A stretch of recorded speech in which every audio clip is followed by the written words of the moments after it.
de mayo de 2015 les hablamos desde Cádiz, del Hospital Puerta del Mar, en España. Hace una mañana estupenda, una mañana soleada con 20 grados. Ya empieza a entrar el verano y vamos a hablar de un tema muy interesante, como son las inmunodeficiencias primarias. Para esto, la doctora Lidia Osorio García se ha preparado una sesión que esperamos que sea de su agrado. Adelante, Lidia.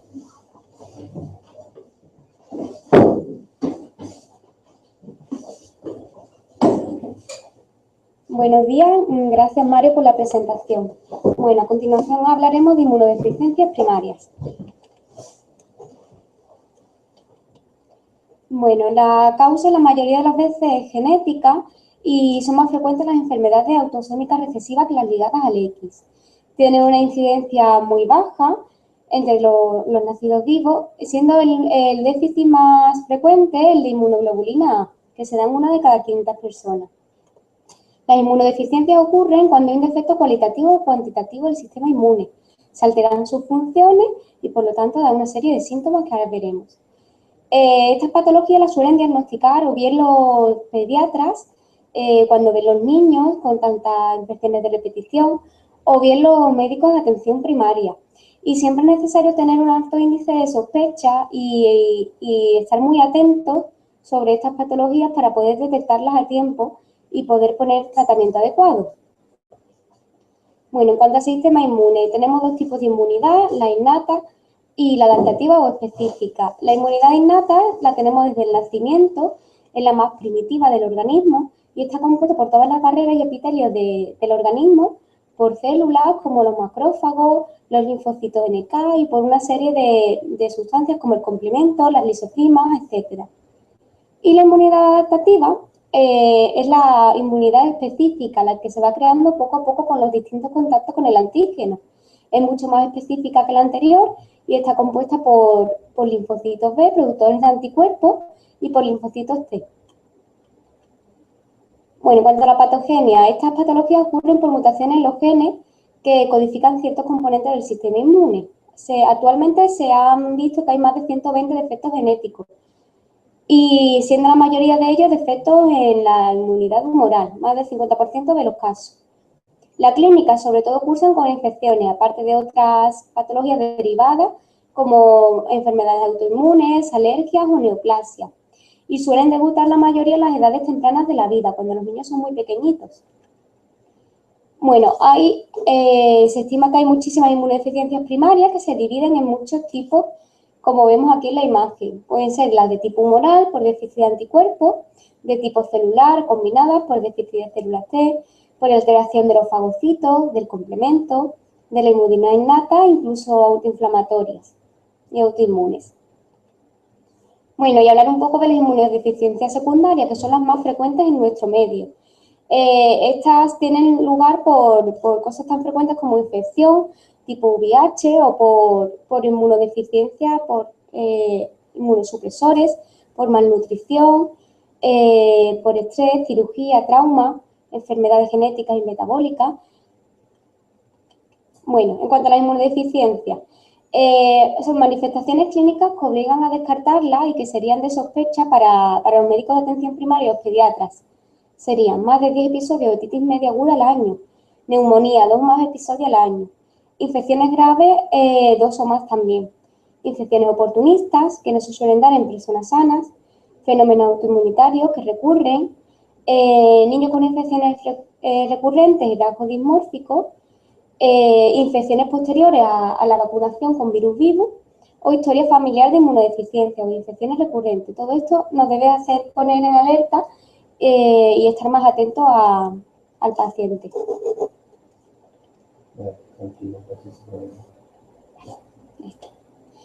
Bueno, en cuanto a la orientación clínica que nos puede hacer sospechar un tipo u otro, hay diferentes gérmenes y diferentes infecciones más frecuentes que se dan en distintas inmunodeficiencias. Que ahora veremos una a una y iremos comentando. La primera de ellas, la ataxia telangiectasia. Bueno, es autosómica recesiva y se da uno de cada 40.000 o cada 100.000 casos. Portadores hay hasta el 1% de la población, siendo por lo tanto muy frecuente. La mutación principal se da en el gen ATM, ataxia-telangiectasia mutado. Este gen interviene en los mecanismos de apoptosis y de reparación celular. Por lo tanto, cuando está mutado, el ADN se repara defectuosamente y se va acumulando el daño hasta generar toda la patología que ahora veremos. En cuanto a este gen, hay más de 400 mutaciones descritas. Bueno, la primera manifestación clínica en el niño, cuando comienza la deambulación, es la ataxia cerebelosa, que va siendo progresiva. Posteriormente aparece la telangiectasia sobre los 3 o 6 años, primero en la conjuntiva vulvar y después cutánea, más frecuentes en el rostro, en el cuello, en la región preesternal, en los huecos poplitis y intercubitales. Aquí podemos ver unas imágenes, las primeras, las de la izquierda, son telangiectasias vulvares y aquí en la derecha pues podemos ver telangiectasias cutáneas en la región del cuello. Otras manifestaciones clínicas no tan características pero también frecuentes es un envejecimiento prematuro de la piel, una piel atrófica, esclerótica y pérdida de grasa subcutánea y otras muchas características clínicas e inespecíficas que pueden aparecer en otro tipo de patologías, siendo a destacar las anomalías pigmentarias con la aparición de posibles manchas café con leche, que son muy grandes. Bueno, aquí podemos ver en la imagen de la izquierda un exantema foliativo que aparece en una niña con este síndrome y en la imagen de la derecha pues vemos estas manchas café con leche, esta hipopigmentación que podemos ver en la imagen. Bueno, en cuanto a las características clínicas, también aparecen infecciones pulmonares, siendo muy frecuentes las bronquiectasias, causantes de muerte en la mayoría de los casos, por fallos respiratorios. También encontramos retraso del crecimiento, retraso mental, anomalías endocrinas como resistencia a la insulina y muy frecuente el aumento de las neoplasias linfoides, tanto leucemia, que aumenta su riesgo unas 70 veces, como linfoma, que lo aumentan unas 200. Bueno, el diagnóstico diferencial, principalmente los estadios iniciales, hay que hacerlo con la ataxia de Friedreich y con las telangiectasias oculares. Cuando aparecen síntomas clínicas, pues debemos descartar que sean conjuntivitis infecciosa, como podemos ver en la imagen. El tratamiento para esta patología, sobre todo es de soporte, antibióticos en las infecciones, cuidado con la exposición solar para que no aparezcan tumores cutáneos por este déficit de reparación del ADN, para paliar la disfunción pulmonar, fisioterapia precoz y terapia física precoz también para disfunción neurológica. En cuanto a la aparición de neoplasia, hay que hacer un despistaje muy exhaustivo y cuando estas aparecen se deben tratar mejor con quimioterapia que con radioterapia, porque esta puede causar más daño en la piel y aparición de tumores posteriores. Bueno, en segundo lugar, la candidiasis mucocutánea crónica. Son infecciones progresivas recidivantes por cándida albicans, tanto de piel como de mucosa como de uñas. También es autosómica recesiva y ocurre por una deficiencia en las células T con susceptibilidad para las infecciones por este patógeno. Las manifestaciones clínicas son muy variables dependiendo del tipo de mutación que produzca esta deficiencia de células T. Lo más frecuente es la aparición de una candidiasis oral muy recurrente, pero también puede haber otra candidiasis cutánea, menos frecuente, y la generalizada, que se da en muy pocos casos. Infecciones de las uñas. Hay muchos tipos de candidiasis cutáneas crónicas, como podemos ver en este esquema. Algunas son familiares, otras están asociadas a endocrinopatías y otras muchas están asociadas a otro tipo de inmunodeficiencia, como el síndrome de IgE o la inmunodeficiencia combinada grave, que veremos posteriormente. Para el diagnóstico diferencial, el diagnóstico hay que dar antibioterapia sistémica siempre para descartar, cuando se da antibioterapia sistémica para descartar alteración de la flora bacteriana, es un diagnóstico diferencial importante. Y la infección por VIH, cuando encontramos infecciones recidivantes o recalcitrantes. Esos son los dos principales diagnósticos diferenciales. En cuanto al tratamiento, no suelen responder al tratamiento tópico convencional, por lo que necesitan tratamiento sistémico. Y si el déficit fuera grave, que no se da en la mayoría de los casos, pues se puede recurrir al trasplante de médula ósea, al injerto de timo, infusiones de leucocitos. Siendo los granulomas cutáneos más resistentes y teniendo que usar un tratamiento más a largo plazo. Bueno, el síndrome de Shiraya-Higashi. es autosómico recesivo. El gen defectuoso es el DIS, que el defecto de este gen lo que conlleva es un procesamiento incorrecto de las vesículas lisosomales y los melanosomas. Estas vesículas no se unen, entonces los gránulos no se pueden excretar al exterior. Entonces se forman gránulos gigantes dentro de las células polimorfonucleares. ¿Qué ocurre? Pues como los melanosomas no se pueden excretar al exterior, encontramos hipopigmentación, con lo que esto conlleva, con la fotosensibilidad. Es muy característico el color de pelo plateado y de piel con una tonalidad gris de estos niños y disminución del pigmento ocular, que puede dar también fotofobia y reflejo rojo, inflamación y ulceración de encías. Bueno, aquí podemos ver en las imágenes cómo este niño tiene un típico pelo gris plata de esta patología y en la imagen podemos ver cómo en el iris encontramos regiones hiperpigmentadas y regiones hipopigmentadas alternando. Bueno, aquí en la primera imagen, en la de arriba, podemos ver con el número 1 como veríamos un cabello normal, negro, en el número 2 como sería un cabello oscuro y en el número 3 un cabello de un paciente con este síndrome, en la que podemos ver cómo hay los melanosomas formando gránulos gigantes que no se pueden excretar. Y con el microscopio de luz, en la imagen inferior también veríamos a la izquierda cómo sería un cabello con este síndrome y a la derecha cómo se vería un cabello normal. También encontramos deterioro neurológico progresivo con neuropatía, degeneración espinocerebrosa, torpeza al caminar, infecciones también, sobre todo de la piel y del tracto respiratorio. Bueno, y es muy frecuente también la fase acelerada linfomatosa. ¿En qué consiste eso? Que es la infiltración por estas células atípicas. La infiltración de muchos órganos, por lo tanto se producirían organomegalias, pancitopenia, gingivitis, ictericia, petequias, equimosis. Se ha relacionado con un desencadenante que puede ser la infección por el virus de Epstein-Barr, aunque tampoco está muy estudiado. Su principal diagnóstico diferencial son los síndromes de pelo plateado, en los que habría también una clínica similar al síndrome de Seyagi-Gashi, pero en estos no habrían los gránulos gigantes y los polimorfonucleares. Principalmente son el síndrome de Griscelli y el de Halder. El tratamiento principal es de soporte. Si trasplantamos médula ósea, puede revertir la inmunodeficiencia, pero el resto de clínica no la palía, ¿vale? La causa de muerte, la edad media es de 6 años y suele ser por infección muy grave o hemorragia durante la fase acelerada de linfomatosis. Los trastornos del complemento. Bueno, el complemento tiene 3 vías principales, que son la clásica, que se activa por la unión del antígeno y anticuerpo, las vías de la lectina de unión amanosa, que están en la superficie de los patógenos, y la vía alternativa. Cuando hay un déficit en los complementos iniciales de la vía clásica, la sintomatología no es muy llamativa porque tenemos otras 2 vías que pueden activar al C3. Entonces, el déficit de los componentes iniciales causaría sobre todo susceptibilidad de las infecciones por bacterias encapsuladas, sobre todo neumococos, y trastornos similares trastornos autoinmunes similares sobre todo a lupus light. El déficit de C1 inhibidor daría el angioedema hereditario y el déficit de los componentes finales de la vía clásica, el incremento de riesgo de infección por miseria. Bueno, hablaremos del déficit de C2, que es el más frecuente. Tiene una forma heterocigota que afecta hasta el 1-2% de la población y que es totalmente asintomática, no se diagnostica, y una forma homocigota, que es mucho más infrecuente y que esta es la que da síntomas. El defecto puede ser tanto cuantitativo como cualitativo.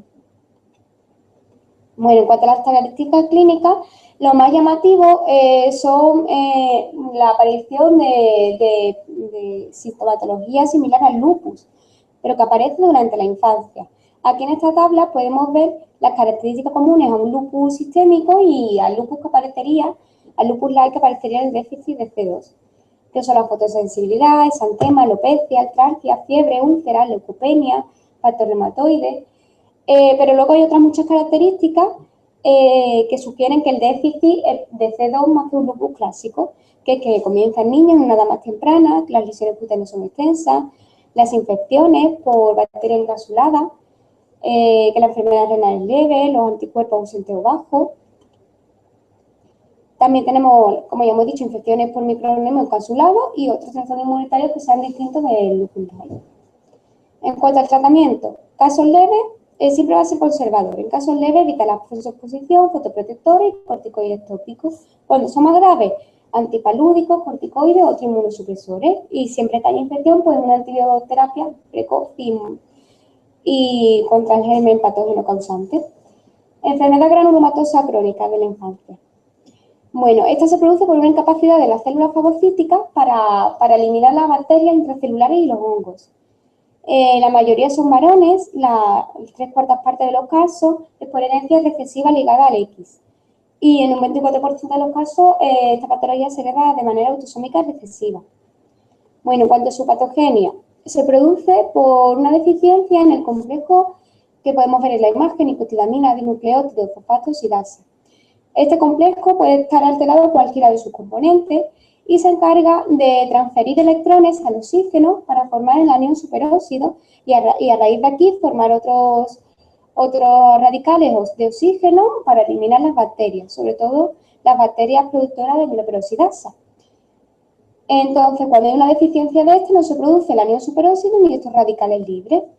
Y las bacterias no se pueden eliminar y se acumulan en el interior de la célula. En cuanto a sus características clínicas, tenemos cutáneas, llamativas son las reacciones inflamatorias, purulentas, los abscesos, los piodermas, los ganglios linfáticos, muy típicos la linfadenitis supurativa, sobre todo de ganglios cervicales, aunque también afecta a otros ganglios del cuerpo. La bronconeumonía es la infección de pulmonar más frecuente. La hepatosplenomegalia, osteomielitis por Serratia y S. aureus son los patógenos más frecuentes. Diarrea o mala absorción. Y otro riesgo de desarrollar complicaciones infecciosas que no son inflamatorias, bien ulceración, desistencia, neumonitis, enfermedad inflamatoria intestinal. Bueno, aquí podemos ver en esta imagen patología, su frecuencia de un estudio y podemos ver que son muy frecuentes la neumonía, la linfadenitis, los accesos subcutáneos y de piel, enterocolitis y que los agentes infecciosos son aquellos que no pueden producir mieloperoxidasa, sobre todo S. aureus, Serratia. Bueno, el diagnóstico es muy conocida la reducción del nitroazul de tetrazolio, que es característica de esta patología. Este nitroazul es de color amarillo cuando en leucocitos normales la mayoría son capaces de reducirlo durante la fagocitosis, por lo que este nitroazul vira de color amarillo a color azul. En la enfermedad granulomatosa crónica, como la fagocitosis está alterada y no es capaz de llevar a cabo la reacción que hemos comentado anteriormente, este nitroazul pues no vira a azul, se queda en amarillo, como podemos ver en la imagen número 2, en comparación con la 1 que serían leucocitos normales. El tratamiento principal es de soporte, antibiótico-terapia, siempre que haya infección, trimetopil, sulfametosazol, se puede dar durante un largo tiempo como profilaxis de estas infecciones y se ha visto que el interferón gamma también puede producir mejoría, pero por unas vías distintas a la del oxígeno. El trasplante de médula ósea es muy eficaz, pero no se debe usar como primera opción, ya que puede tener hasta un 10% de morbilidad y mortalidad, y esto siendo niños pues no es muy aceptable. El síndrome de hiperinmunoglobulinemia X. Es autosómico dominante, pero con una expresividad variable. Comienza antes de los 3 meses de vida. La clínica cutánea es con infecciones recidivantes, sobre todo por Candida albicans y S. aureus. Son muy característicos los accesos fríos, que no son ni tan rojos ni tan blancos como los accesos de las personas sanas, sin esta patología. Aquí podemos ver en la imagen de la izquierda como hay un exantema en un niño de 2 semanas de vida. Podemos ver también una foliculitis en la imagen del medio y en la imagen de la derecha podemos ver como una infección de cándida de las uñas con paronychia y aniculisis. Bueno, también es muy característica la dermatitis atópica grave, que sea resistente a los tratamientos, como podemos ver, y que se suelen infectar las lesiones y también aparecen en lugares que no son típicos, como podemos ver en la imagen de la derecha, en la región pretibial. Estos niños suelen tener una facies característica, con tosquedad facial progresiva, el puente nasal ancho, al igual que la punta nasal, ojos hundidos, la frente prominente, mejillas y mandíbula irregulares. Y en cuanto al aparato respiratorio, son frecuentes las bronquitis y las neumonías recidivantes, y también otros como osteopenia, hiperextensibilidad articular, anomalías dentales. Son muy frecuentes todas estas. El síndrome Yo es un subgrupo de esta hiperinmunoglobulinemia E. Se ha descrito en mujeres de piel clara y pelo rojo con articulaciones hiperextensibles que comparten el resto de características clínicas de esta patología. El diagnóstico diferencial principal debe hacerse con el síndrome de Weisz-Baldrige y con la dermatitis atópica. Como veis, todos son síndromes en los que puede haber un aumento de la hiper-IgE. El tratamiento, sobre todo de soporte, cuidado local de las lesiones y antibioterapia, y en algunos casos se puede dar gamma-globulina e interferón recombinante. Déficit de inmunoglobulinas.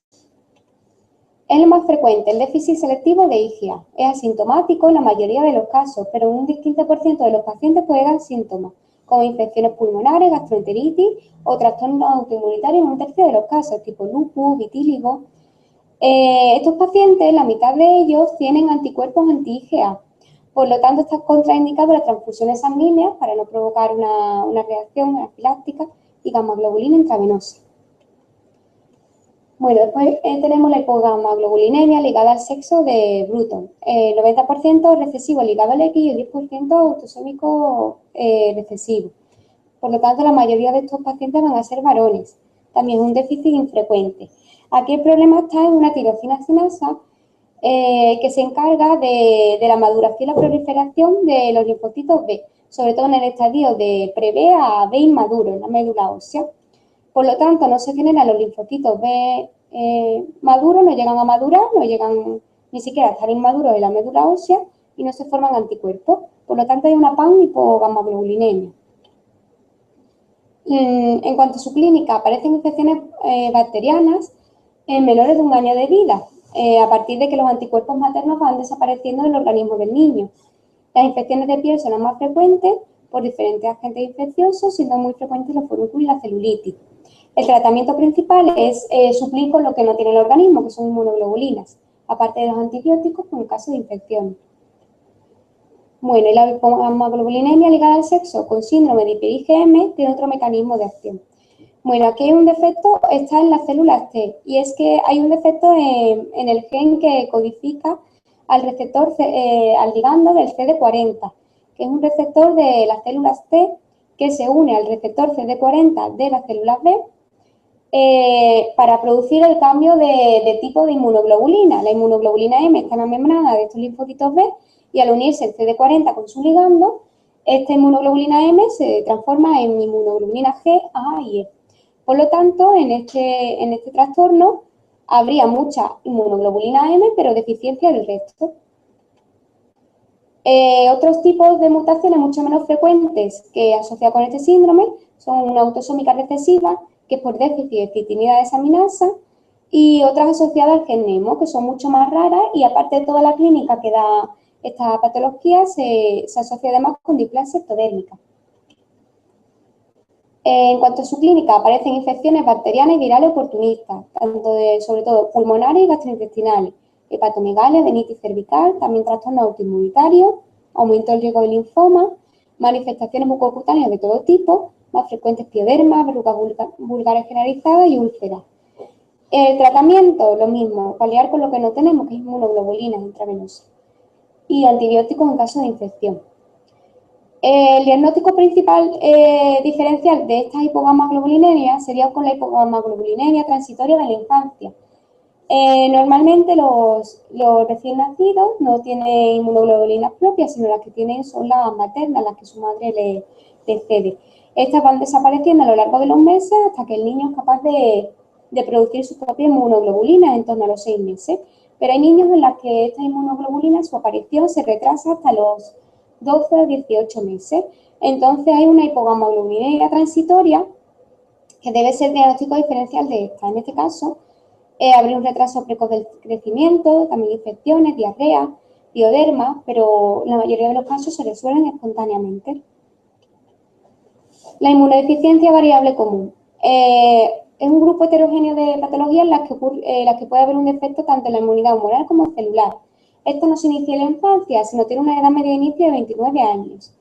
Las infecciones son principalmente piogénicas del tracto respiratorio superior e inferior, cutáneas, sistemas, gastroenteritis bronquial. Hay un riesgo elevado de enfermedades autoinmunes como el vitíligo, la alopecia areata y la vasculitis. Y el riesgo de cáncer aumenta entre 8 y 13 veces y el de linfoma aumenta hasta 400 veces. La muerte generalmente se da por infecciones, insuficiencia respiratoria o neoplasia. Enfermedad linfoproliferativa ligada al sexo. Es recesiva ligada al X. El gen responsable es el SH2 de ella. Aquí lo que ocurre es que hay una respuesta inadecuada cuando hay una infección por el virus de Epstein-Barr. Ocurre en niños o adolescentes en épocas de infección por este virus. Y ocurre una mononucleosis infecciosa muy llamativa, con faringitis, linfadenitis, hepatosplenomegalia, fiebre.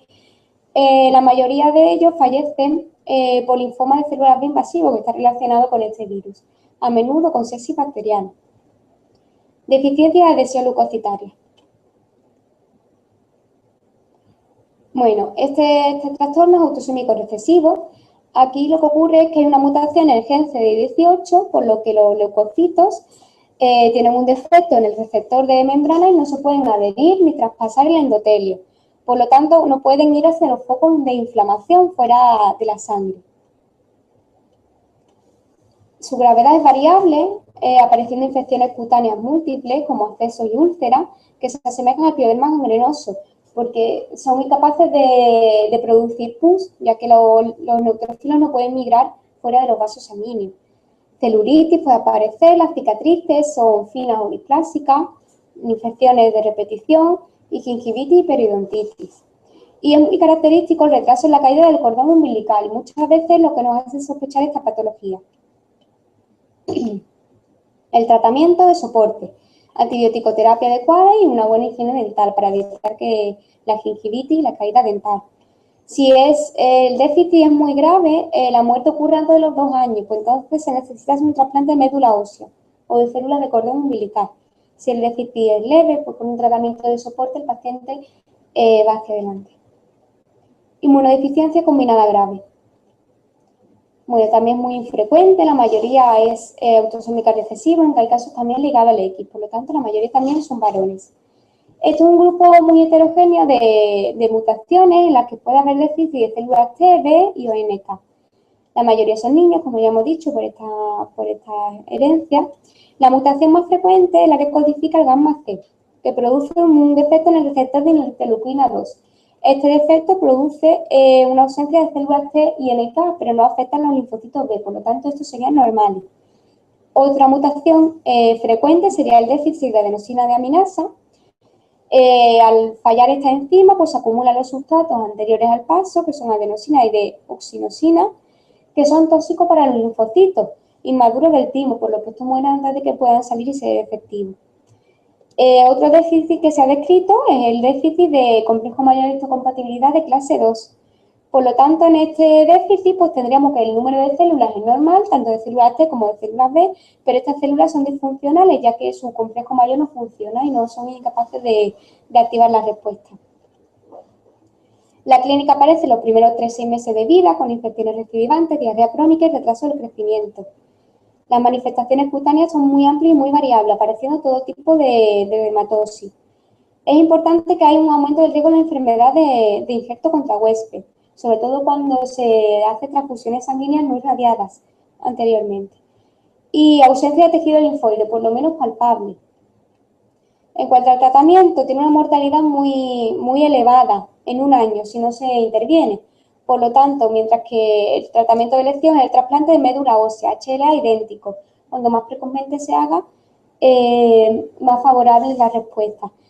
Siendo la enfermedad de injerto contra huésped en estos casos muy poco frecuente y el trasplante, siempre que sea HLA idéntico, pues prende en la mayoría de los casos.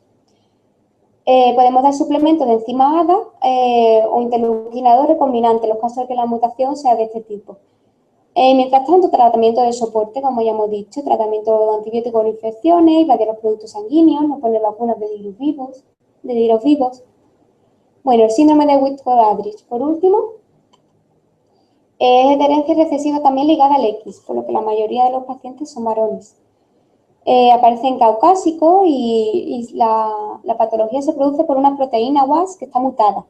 Esta proteína está presente en todas las células, todas las líneas celulares procedentes de las células madre hematopoyéticas, por lo que habrá un defecto en las células, tanto plaquetas, que son pequeñas y anormales, como un defecto en las células T, con disminución de la respuesta inmunitaria, tanto celular como humoral. La triada clásica de esta patología es la dermatitis atópica, tendencia a la hemorragia y infecciones piogénicas recidivantes. Bueno, la tendencia a la hemorragia se produce por la trombocitopenia y la disfunción plaquetaria. En primer lugar, siempre aparecen petequias equimosis. Cuando a medida que el niño va creciendo, pues puede haber sangrado espontáneo tanto de órganos internos como órganos externos. Incluso hay un tipo de vasculitis asociada a edema que ya se da cuando el niño es mayor, en la niñez, que también está relacionado con esta disfunción. Y dermatitis atópica grave. Las infecciones son precoces y recidivantes de cualquier órgano o sistema, en primer lugar por bacteria encapsulada, pero a medida que pasan los años, el deterioro de las células B es mayor, por lo tanto hay susceptibilidad ante infecciones víricas y por microorganismos como Pneumocystis carini. También tenemos hepatosplenomegalia, linfadenopatías y artritis, linfoma en muchos casos que duran 20 años o más y neoplasias malignas, con una supervivencia media de 15 años.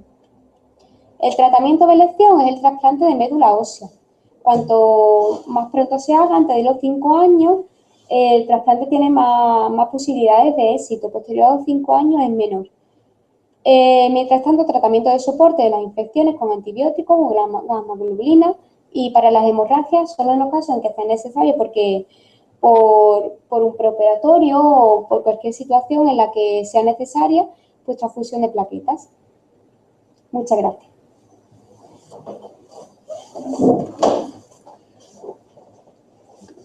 Bueno, Lidia, muchas gracias a ti por esta estupenda revisión. La verdad es que ha estado muy bien, nos has ayudado a recordar los síntomas guía y, bueno, lo parecido que son la mayoría de las inmunodeficiencias, que no siempre se van a diagnosticar por el laboratorio, sino también por una sospecha clínica, que es el pelo blanco, algunos tipos de infecciones o detalles tan sencillos como el retraso en la caída del cordón umbilical. Les recuerdo que todas estas sesiones y las que hemos puesto previamente las pueden encontrar en el canal de YouTube de Mario Linares Barrios y también en Twitter, en TweetDerma, se escribe T-W-E-E-T, Derma. Ahí pueden encontrar también las otras sesiones que hemos ido poniendo. Pues nada, hasta la próxima y que tengan buen día.